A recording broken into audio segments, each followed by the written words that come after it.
So hello guys, welcome to our YouTube channel science 2.2। भैया मैं अमन लेके आ गया हूँ करंट स्टडी का lecture number 11।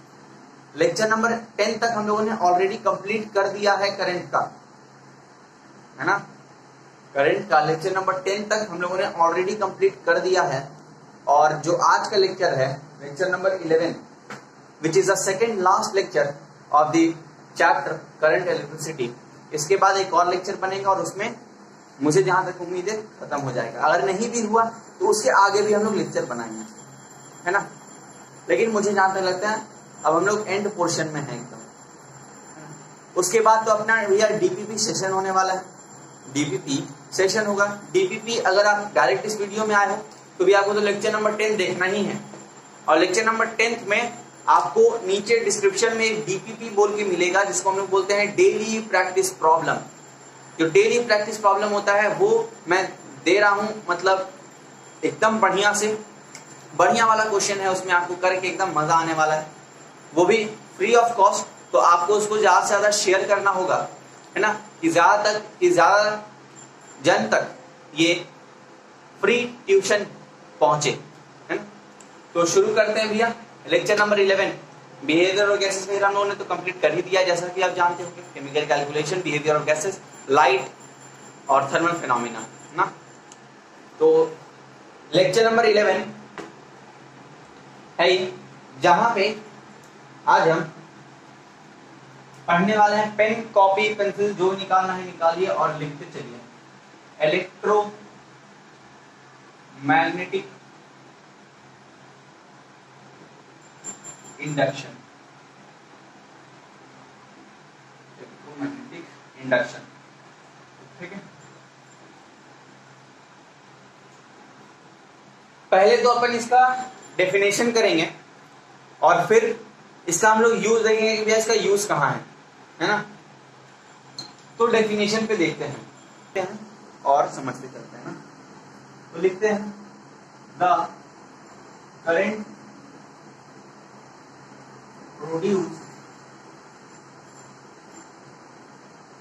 produce the current produced in the closed coil due to relative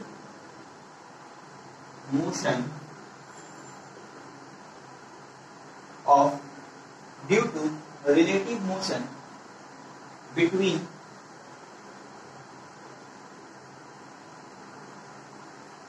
magnetic field and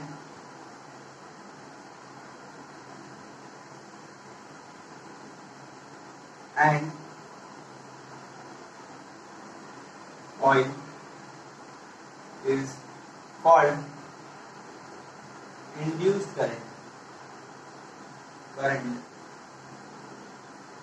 and the phenomena is called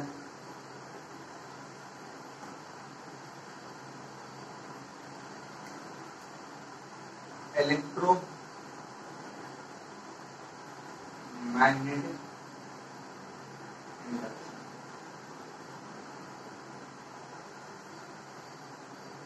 electromagnetic induction का मैंने definition लिख दिया। डेफिनेशन से आपको एकदम क्लियर हो जाएगा। ये जो डेफिनेशन, मैं इस तरह का डेफिनेशन में चुन के लाया हूं ताकि आपको एकदम सीधा साधा लैंग्वेज, ये पूरा आपको डेफिनेशन समझा दे रहा है ना।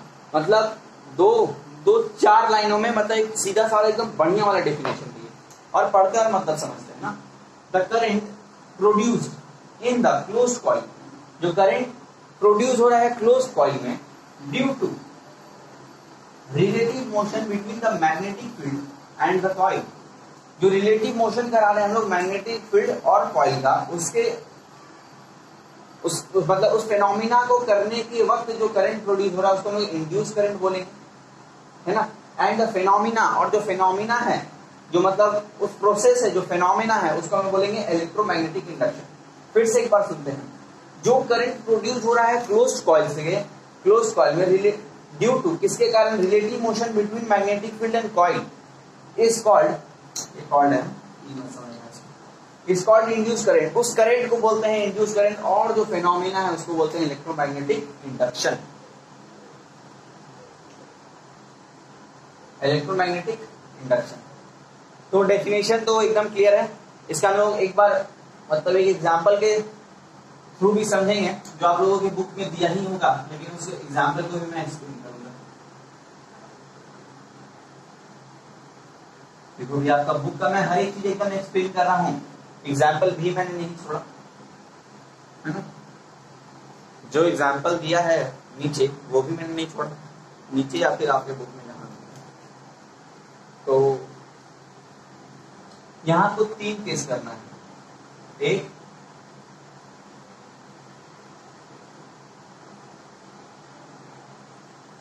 ये 2, ये 3, ठीक है। ये मैंने 3 सिलेंडर लिए और उस पे मैंने वायर बांध दिया कुछ इस तरह, मतलब ऐसे लपेटना होता है ना, ये सपोज करो वायर, ठीक है। और यहां पे एक मीटर है जिसे हम लोग बोलेंगे गैल्वानोमीटर, ठीक है, जो बोलेंगे हम लोग गैल्वानोमीटर। तो भैया ये मैंने क्या बोला, गैल्वानोमीटर। गैल्वानोमीटर का मैं डेफिनेशन भी लिखवा देता हूं, ये पूछेगा नहीं आपसे मगर कर देगा।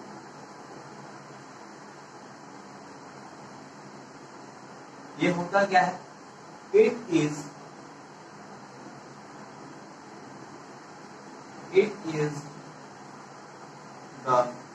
an instrument, it is an instrument which is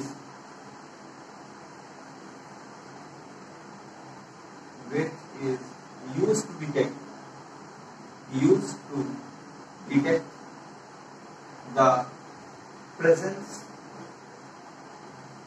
of current in the circuit.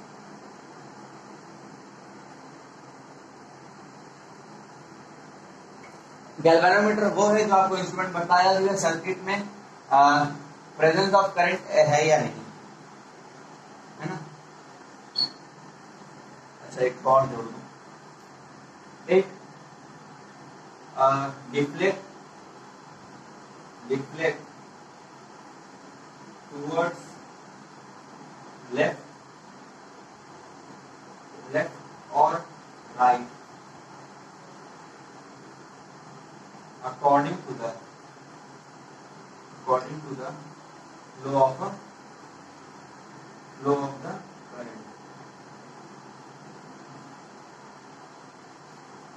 current, law of the current। तो लिख देते हैं galvanometer, it is an instrument which is used to detect the presence of current in the circuit, it deflect left to right according to the flow of the current, है ना। तो ये generally आपको current का direction ही बतलाएगा, उसके flow के according ये left या राइट मूव करेगा, ठीक है। यही मैंने यहां मान लो गैल्वेनोमीटर प्लेस किया, ठीक है। एक डिस्टेंस पे मैंने एक बार मैग्नेट रखा,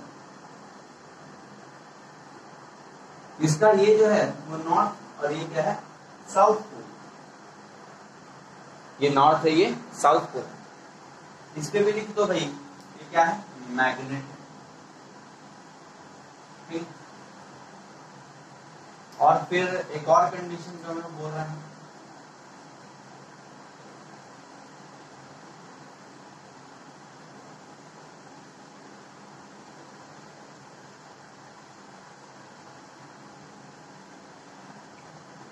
ये मैंने यहां 3 कंडीशन ड्रॉ कर दिया,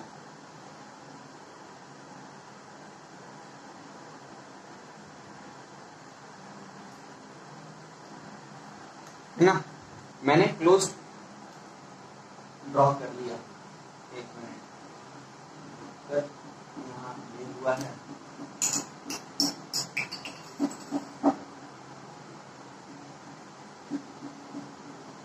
ऐसा रैप किया हुआ गैल्वानोमीटर। ठीक है, पहले इस कंडीशन को पकड़ते हैं। फर्स्ट कंडीशन जो हम लोग ये कंसिडर करने वाले हैं, इसको छोड़ दो। जब तक हम लोग मैग्नेट, ये देखो पहले तो डेफिनेशन समझते हैं। इलेक्ट्रोमैग्नेटिक का डेफिनेशन क्या बोला था? The current produce in the closed coil due to the relative motion between the magnet and the closed coil. तो ये अपना क्लोज्ड कॉइल है, ये अपना मैग्नेट है। अब इसका क्या हो रहा है? रिलेटिव मोशन से जो करंट फ्लो हो रहा है, जो करंट पैदा हो रहा है, जो करंट फ्लो हो रहा है ना, रिलेटिव मोशन से। तो हम लोगों ने एक डिस्टेंस पे बार मैग्नेट रखा, तो हम लोगों ने देखा कि जो गैल्वानोमीटर है इसका डायरेक्शन ऐसा है ना, इसका डायरेक्शन कुछ इस तरफ है। ठीक है, और इस तरफ क्या हो रहा है? इस समय क्या हो रहा है? ये करंट फ्लो नहीं हो रहा है। करंट फ्लो नहीं होता है तो गैल्वानोमीटर का इस तरफ सिंबल रहता है, इस तरफ ऊपर की तरफ। ठीक है, ऊपर की तरफ। और फिर अब दूसरा केस कंसीडर करना है।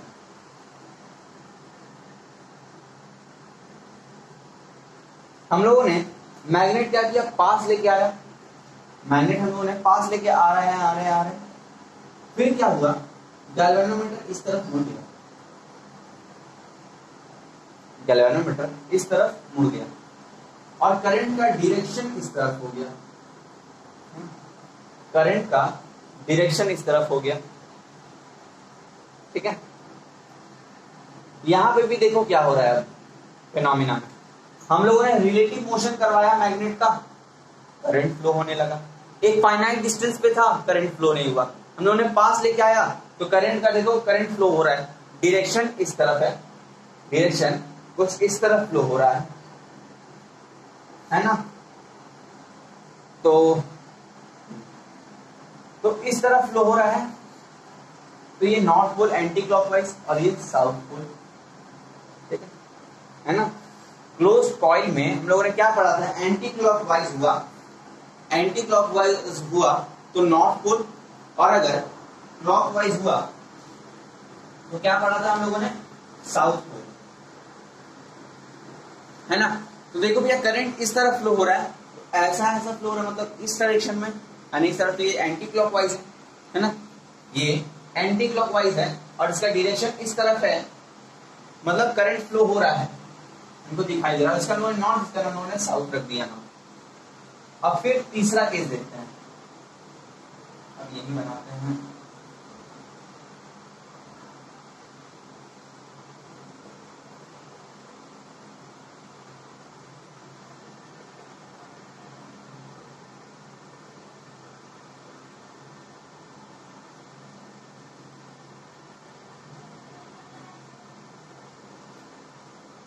ठीक है, यहां पे भी अपन सर्किल कर देते हैं, मतलब एक वायर बांध देते हैं। ठीक है, अब क्या किए हम लोग? मैग्नेट एक फाइनाइट डिस्टेंस तक तो था, लेकिन थोड़ा उससे हम लोग दूर जब गए तो देखा गया कि जो डायरेक्शन है वो कुछ इस तरफ हो गया। ठीक है, और इस तरफ से करंट फ्लो होने लगा। देखो अब यहाँ देखो गैल्वानोमीटर का यूज हम लोगों ने क्या पढ़ा था? Galvanometer is a instrument which is used to detect the direction of current. It deflect towards left और right according to the direction of current. देखो भाई, करंट इस तरफ फ्लो हो रहा था, गैल्वानोमीटर इस तरफ। करंट इस तरफ जब फ्लो हो रहा था, गैल्वानोमीटर जब लोगों ने फ्लो नहीं किया, गैल्वानोमीटर ऐसा हम लोग पास लेके आए तो फ्लो होने लगा इस डायरेक्शन से, गैल्वानोमीटर इस तरह झुक गया। फिर हम लोग दूर लेके गए तो ये सीधा होते होते होते होते होते होते पीछे जाएगा, पीछे जाएगा, पीछे जाएगा, और गैल्वानोमीटर इस तरफ आ जाएगा और डायरेक्शन ऑफ करंट इस तरफ फ्लो होने लगेगा, है ना। हम लोग मैग्नेट दूर लेके गए, करंट फ्लो हो रहा है इस तरफ से, तो गैल्वानोमीटर का डिफ्लेक्शन किस तरफ हुआ? टुवर्ड्स लेफ्ट, आपके टुवर्ड्स लेफ्ट। और ये क्या हो गया? करंट यहां भी आ गया। ये अपना क्या हो गया? ये क्या हो गया? है ना, ये हो गया अपना साउथ, नॉर्थ पोल, ये हो गया साउथ पोल। देखो यहां से करंट गया ऐसा, ऐसे क्लॉक ऐसी घूमता है ना, क्लॉक ऐसे ही घूमता है। तो ये एक नॉर्थ, तो दूसरा तो भैया साउथ को नहीं है ना, ये भी एक कंसेप्ट। तो इलेक्ट्रोमैग्नेटिक हम लोगों ने पढ़ लिया। मैं फिर से इलेक्ट्रोमैग्नेटिक का एक बार मैं डेफिनेशन पढ़ देता हूँ। The current produced in the closed coil due to the relative motion of the magnet and the coil is called the induced current। जो करंट हो रहा है उसको हम लोग बोलते हैं induced current, और जो फेनोमेना होता है उससे हम लोग कहते हैं इलेक्ट्रोमैग्नेटिक इंडक्शन। आई होप ये एकदम क्लियर होगा। फिर से एक्सप्लेन। जब फाइनाइट डिस्टेंस में था गैल्वेनोमीटर, कोई करंट का डायरेक्शन नहीं, कुछ नहीं था। गैल्वेनोमीटर अपना कैसा था, स्ट्रेट। ये नोट नहीं करना है आपको, ये पूछेगा भी नहीं, बस आपको मैंने यूज दिखलाया इसका। जब हम लोग पास लेके आए तो गैल्वेनोमीटर का डायरेक्शन किस तरफ, इस तरफ। डायरेक्शन ऑफ करंट इस तरफ, ये नॉर्थ ये साउथ। फिर जब दूर लेके गए तो ऐसा कंडीशन बना, करंट इस तरफ से फ्लो हुआ, गैल्वेनोमीटर इस तरह झुक गया, तो यहां से देखे हम लोग ओ क्लॉकवाइज आ रहा है, तो ये तो नॉर्थ पोल है और ये अपना साउथ पोल। तो ये तो मुझे लगता है एकदम समझ में आ गया होगा। तो समझ में आ गया तो भैया एक लाइक कर देना, और शेयर तो आपको करना ही है, शेयर आपको करना चाहिए ही, क्योंकि अधिकतर स्टूडेंट तक ये फ्री में पहुंचे, है ना। तो अब बात करते हैं हम लोग Faraday law. Faraday law of induce current आप डाल लो, इससे कोई फर्क नहीं पड़ता।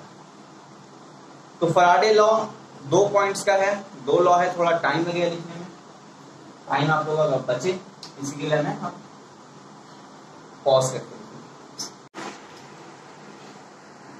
तो Faraday's law of electromagnetic induction. Faraday law बोलता क्या है, whenever there is a change in magnetic flux,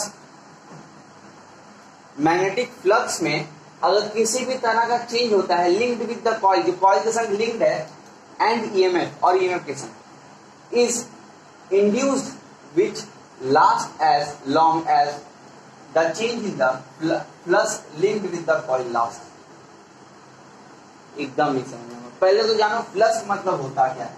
तो मान लो ये कोई रॉड है और यहाँ पे एक कॉइल मैंने रखा हुआ है, तो ये जो यहाँ जो मैंने बताया था, जो ऐसा डॉट डॉट डॉट डॉट होता है, मतलब जो करंट का जो फील्ड है उसको ही फ्लक्स, मैग्नेटिक फ्लक्स है ना। हाँ, जो यहाँ हम लोगों ने आयरन फिलिंग्स जो डाला था ना, वो जो मैग्नेटिक फ्लक्स मतलब क्या होता है, जो लोगों ने आयरन फिलिंग्स डाला था, मैं उसके तौर पे दे रहा हूँ। तो ये मैग्नेटिक फील्ड क्या होता है, अरेंज हो गया था, तो उस मैग्नेट उस फील्ड को यहाँ फ्लक्स बोला जाता है। और मैग्नेटिक फ्लक्स यानी मैग्नेट का जो फ्लक्स है, मैग्नेटिक फ्लक्स बोले तो से ये मैग्नेट इसका एक दूरी है,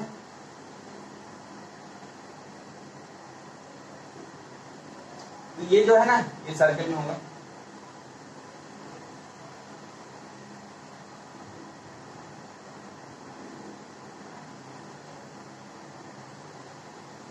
तो ये क्या दिया मैग्नेट। तो फ्लक्स इस लाइन को बोलते हैं। तो बोल क्या रहा है, whenever there is a change, जहां पर भी जब भी चेंज होगा मैग्नेटिक फ्लक्स में, जो लिंक्ड होगा कॉइल के साथ, जो कॉइल के साथ लिंक्ड है और ईएमएफ के साथ, इस इंड्यूस्ड, वो इंड्यूस होगा which last as long as the change in the magnetic flux, जो लास्ट जो है which last as long as the change in magnetic flux, जो लास्ट था में चेंज ऑफ मैग्नेटिक फील्ड के साथ विद द कॉइल लास्ट, जो coil last के साथ, समझ गए हो।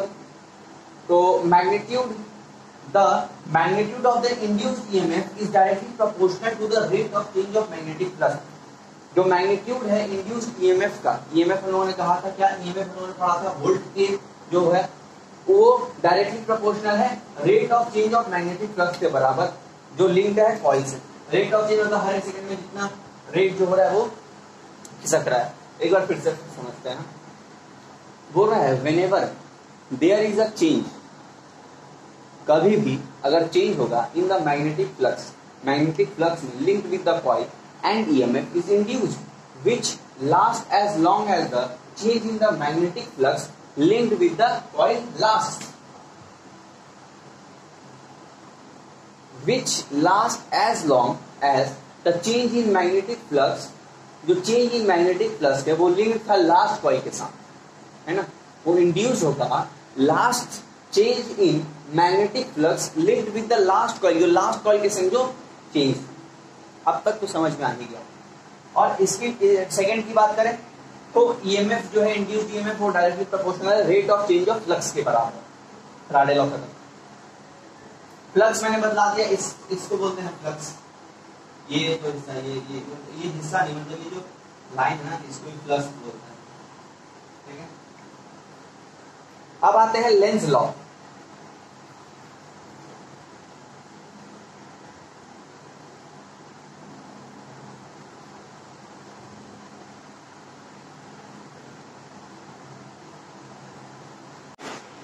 तो डेफिनेशन लिखते हैं, the direction of EMF, of induced EMF,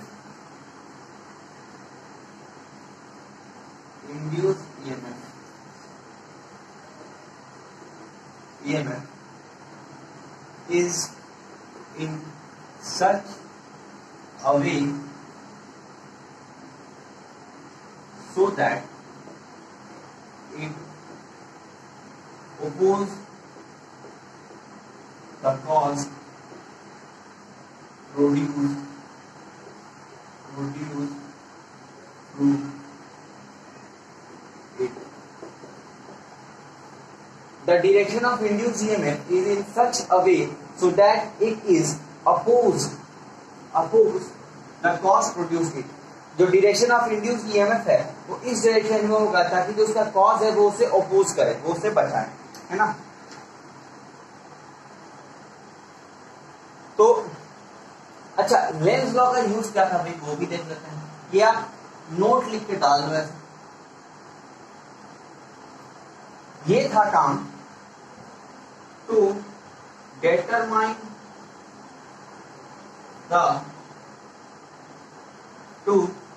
determine the direction of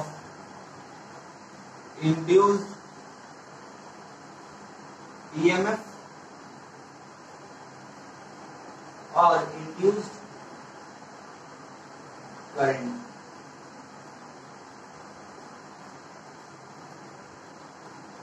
तो अच्छा, यहां पे सब कंफ्यूज हो रहा होगा भैया इंड्यूस्ड ईएमएफ क्या है। बस इंड्यूस्ड ईएमएफ क्या है? अच्छा, induced EMF nothing but is a induced current, जो हमने डेफिनेशन में पढ़ा था क्लोज्ड कॉइल वाला ना। तो बोल रहा है डायरेक्शन ऑफ इंड्यूस्ड ईएमएफ, जो डायरेक्शन ऑफ इंड्यूस्ड ईएमएफ है और इंड्यूस्ड, देखो मैंने यहां लिख दिया इंड्यूस्ड करंट, यहां आप लिख सकते और इंड्यूस्ड करंट या फिर मत भी लिखो, is in such a way so that it is oppose the cause produced, जो कॉज है उससे वो अपोज करे, सीधी सी बात। अच्छा, लेंज लॉ का काम क्या था इसमें नोट में मैंने कहा to determine the direction of induced EMF. ये आपसे पूछ देगा कि भैया व्हाट इज द, नहीं ऐसे आपसे पूछ सकता है which law is used to determine the direction of induced EMF. आपको ऑप्शन में दे देगा Faraday law, Lenz law, Oersted law, Ampere swimming rule, है ना। तो एम्पियर स्विमिंग रूल के समय तो आप लोग कंफ्यूज होने वाले नहीं हो, कंफ्यूज हो गए फैराडे लॉ में, लेंज लॉ में। तो मैंने यहाँ लेंज लॉ लिखवा दिया, तो आप क्या लेंज लॉ मार्क देना, आपका एक नंबर सिक्योर हो जाएगा। ये जनरली तो भैया नहीं पूछेगा, एमसीक्यू जो मैंने बताया शायद पूछ भी ले, लेकिन ज्यादा चांसेस नहीं, ऑब्जेक्टिव का कोई सजेशन नहीं है, ऑब्जेक्टिव कहीं से भी दे देता है। बस अगर आप बुक रीड कर रहे हो तो आपको ऑब्जेक्टिव कहीं से भी मिलेगा, आप ऑब्जेक्टिव कर लोगे। अब आप बात करते हैं एसी और डीसी करंट, इसको बोलते हैं अल्टरनेट करंट और इसको बोलते हैं डायरेक्ट करंट।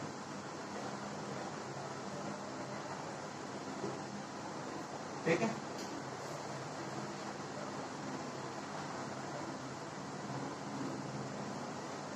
तो इसका डेफिनेशन देख लेते हैं। अच्छा एक काम करते हैं ना, इसका डिफरेंस ही आपसे पूछता है। मैंने एक कमाल का डिफरेंस भी आप लोगों के लिए बना के रखा है। यहाँ एक कॉलम टर्निंग है, ऐसे लाइन टर्निंग है। यहाँ लिखेंगे भाई अपना AC, यहाँ लिखेंगे BC। तो लिखते हैं संग में the current which is flow in one direction, जो एक डायरेक्शन में फ्लो होते हैं क्या करेंगे, DC करंट। अब ये देखते हैं, if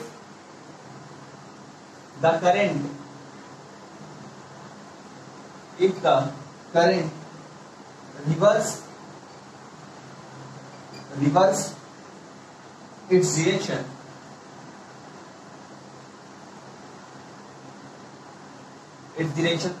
ठीक है, its direction after equal interval of time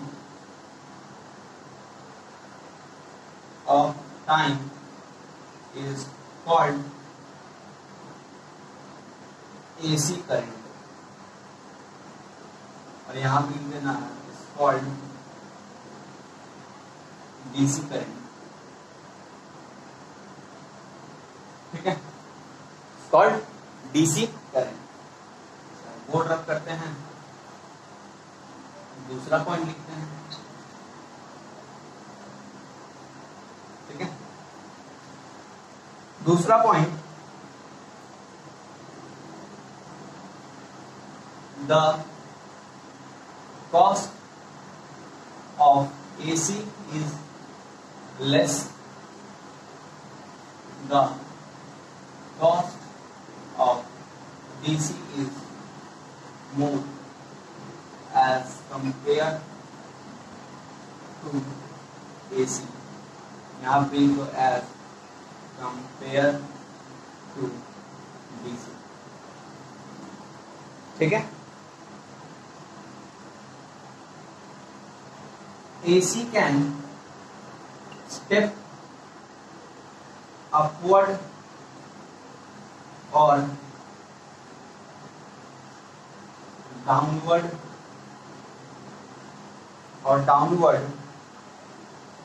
by transformer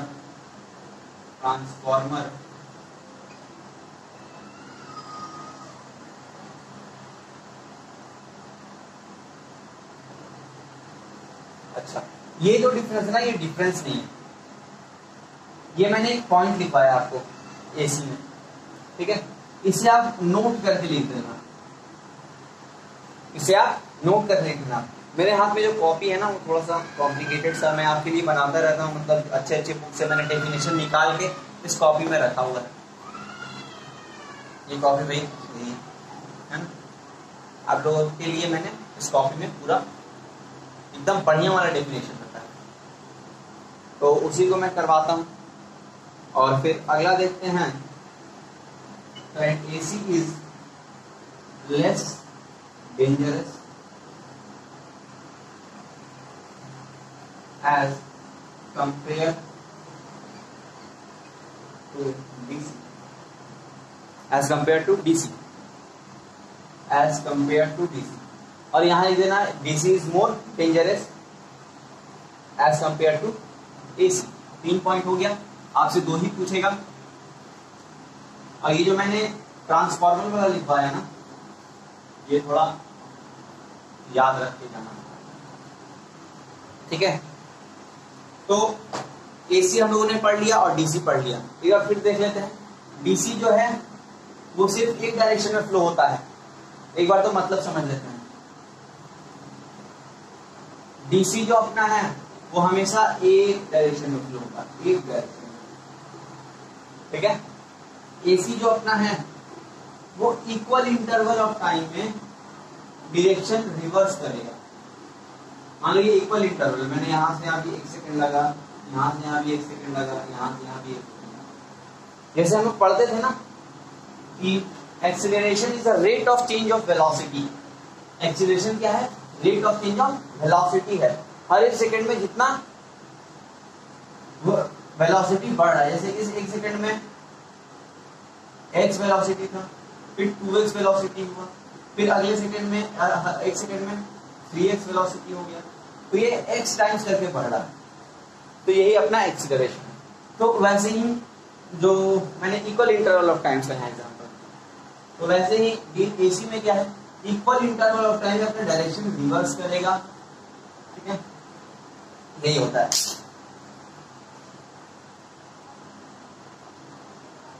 तो आज का तो भैया लेक्चर यही एंड करता हूं मैं।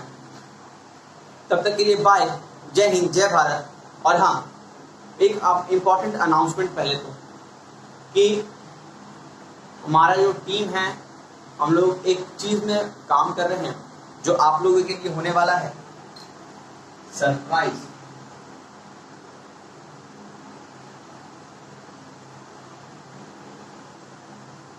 क्या होने वाला है? सरप्राइज, जिसमें आपको, मैं तो नहीं बताऊंगा ना, सरप्राइज है।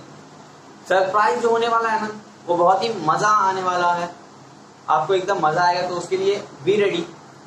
उसके लिए मैं आपको एक हिंट दे देता हूं कि आप लोगों को पहले का जो कितना सारा चैप्टर है वो सब एक बार गो थ्रू कर लेना है, एक बार गो थ्रू कर लेना है, एक बार पढ़ लेना है और भाई हाथ पढ़ना है, ठीक है, बस। और इससे भी एक और सरप्राइज, इससे भी एक और बड़ा, तो उसका तो कोई हिंट नहीं। तो be ready for surprise. After we complete the syllabus I will announce the surprise, ठीक है। और सिलेबस कंप्लीट होने में जाते हैं बचाने। तो आज का लेक्चर मैं यहीं एंड करता हूँ। तब तक के लिए बाय, जय हिंद, जय भारत।